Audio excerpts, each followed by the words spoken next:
Flash. Dans le ciel, les canadaires se vident, dérisoires. L'air est épaissi par la fumée, fendu par les planches à voile et kitesurf. Papillon ironique du monde d'avant. Celui du loisir roi dans les grilles de la mer et du ciel. Flash. Des files d'hommes, femmes, enfants et valises doublent les voitures klaxonnantes.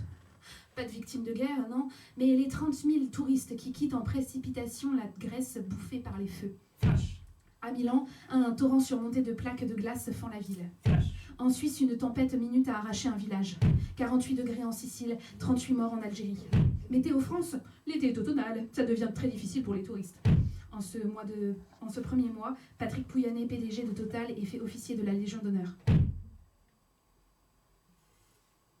Maman, on joue cette famille ?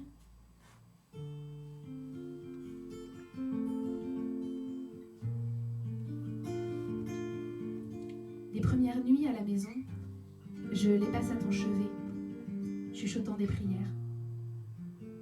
Tu es une sainte et je te supplie de me pardonner. Là, trop tard, la cruauté m'apparaît de ce que nous t'avons fait.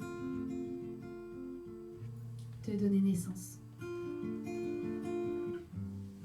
On ne pouvait pas dire qu'on ne savait pas. La fonte du pergélisol, les incendies qui nous encerclent, la menace du manque d'eau.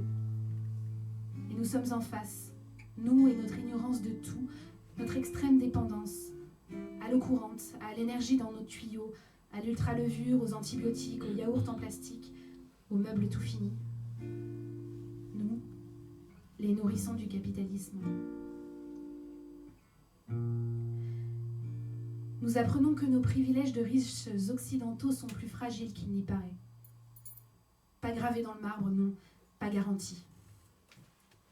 Pour conserver une vie pas trop survie, il faudra continuer à s'enchaîner aux arbres, aux grilles des ministères, se retrouver en garde à vue, se faire traîner dans les boues des ZAD par des policiers coquets.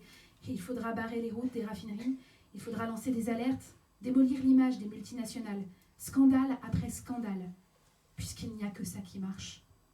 Il faudra occuper les rues avec nos enfants, il faudra se salir les mains, mettre le nez de ceux qui se disent optimistes dans l'évidence. Non, la technologie ne nous sauvera pas. Nous vivons comme les condamnés dans une grave maladie. Un temps sans plus de profondeur. Au-delà du présent, rien. Ou sûrement quelque chose à laquelle on s'interdit de penser. La vie vaut-elle d'être vécue, malgré les risques, la dégradation inéluctable ? Pour nos enfants, nous avons déjà répondu à cette question. Oui, bien sûr. Être parent, la joie qui défonce la porte, entre par effraction, ramène ses valises, s'installe pour durer. Ce dont j'aimerais vous protéger, la dissolution de la légèreté.